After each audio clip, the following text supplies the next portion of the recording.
अस्सलाम वालेकुम नाज़रीन, हमारे सिराए 4 JTO न्यूज़ ऐं आया वज़ीर उंदड़ सकरण में आशा बैंक एसी सकरण जे हुकुम खे थुॾे छॾियो। कोरोना वायरस ऐं लॉकडाउन सबबि बेरोज़गार थियल माण्हुनि खां आशा बैंक जो अमलो ज़बरदस्ती किस्त वठण लाइ घर घर पहुची वियो। पैसा न ॾियण जे सूरत में बैंक अमले पारां मुतासिरीन जे घर में ज़बरदस्ती वेहण वारो अमल शुरू करे ॾिनो। मुतासिरीन A4 JD न्यूज़ सां ॻाल्हाईंदे एहतिजाज कंदे चयो त असांजो कारोबार कोरोना ऐं लॉकडाउन सबबि सख़्तु मुतासिर थियो आहे। असांजा बचड़ा बुखूं काटण ते मजबूर आहिनि। असां आयशा बैंक मां मजबूरीअ तहत कर्ज़ खयो। लॉकडाउन खां पहिरीं हर महीने असां किस्त ॾींदा हुआसीं। हिन वक़्तु असां बेरोज़गार आहियूं, पेट नथा पाले सघूं त किस्त वरी किथां आणियूं। हिननि मुतालबो कयो त जेसीं लॉकडाउन बरक़रार आहे एसी ताईं असांखे बैंक तरफ़ां रिलीफ ॾिनो वञे। A4 JD न्यूज़ में फ़िलहाल एतिरो ई। वधीक ख़बरुनि अपडेट्स लाइ ॾिसंदा रहो A4 JTO न्यूज़। छा मसइलो थियो भाई? किस्त वारा असां किस्त था वठनि, असां चयो न हींअर किस्त आहे कान, दुकान बंदि लॻा पिया आहिनि। केरु वठणा आहिनि? इहा आशा बैंक वारा। अच्छा, घणा मेंबर हो तव्हां जिन पैसा खया? असां हिते 9-10 मेंबर आहियूं। तव्हां छा कंदा? जी मां दर्जी आहियां। अच्छा, तव्हां घणा पैसा खया? जी मूं कया 24,000। छा कंदो हुआ?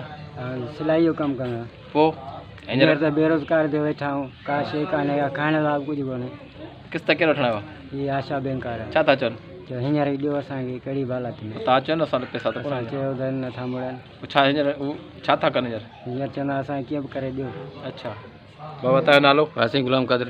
छा कंदा बाबा? पाण ड्राइवर आहियां। अच्छा, कंहिंखां पैसा खया? आशा बैंक वारनि खां। ऐं घणा पैसा खया? 50 खया, 25 ॾेई छॾिया, बाक़ी 24,000 रुपया कनि हिननि जा। हिन बक़ाया किस्तूं जेके आहिनि उहे हिन वक़्तु त मौजूदु कोन्हे। ड्राइवर माण्हू बेरोज़गार आहे। सही। हिननि जी त असां पूरी करे कोन सघंदासीं, पंहिंजे पेट ई नथा था सघूं त हिन खे पैसा किथां ॾिए? सही था चयो। पोइ हींअर पैसा वठणा आहिनि? जी। अच्छा, तव्हां हुनखे चयो त असां हींअर बेरोज़गार आहियूं? हा बिल्कुलु, असां चयो हुननि खे, पर हू था चवनि किथां बि करे पैसा असांखे खपंदा, बसि ॾियो। तव्हां हिते कीअं आहियो हींअर?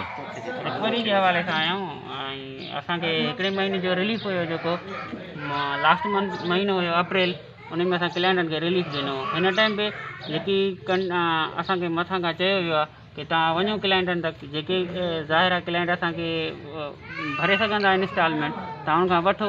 बाक़ी जेके असांजा क्लाइंट माना उन्हनि खे इनकम न आहे या प्रॉब्लम आहिनि उन सां बि मिली करे जेतिरो रिलीफ वठनि था या ॻाल्हाइनि था या चवनि था त उहो असां ॾेई सघूं था। अच्छा, एसी साहब तव्हांखे हुकुम कयो न जेसीं ताईं लॉकडाउन हले पियो या कोरोना जो मसइलो हले तेसीं ताईं माना तव्हां किस्तूं कंहिंखां बि न वठिजो।